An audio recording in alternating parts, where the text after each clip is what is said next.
This is a quick video to show how to assemble the shower nozzle. So here are the two pieces that you print out. And what you'll need is one of these silicone washers. It's a normal washer for a 1/2-inch pipe.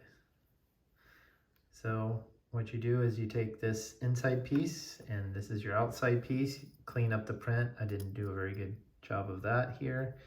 But you can see the pipe threads inside of here. Maybe you can see.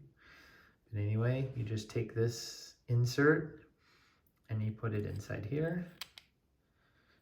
Push it all the way down. Put your silicone washer in there. And then you screw it onto the shower head and that's it.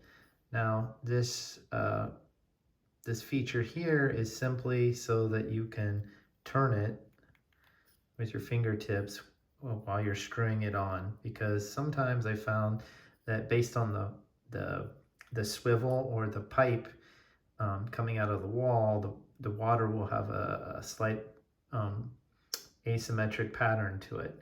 So you can use this to kind of compensate by turning the orientation as you rotate this and screw it on.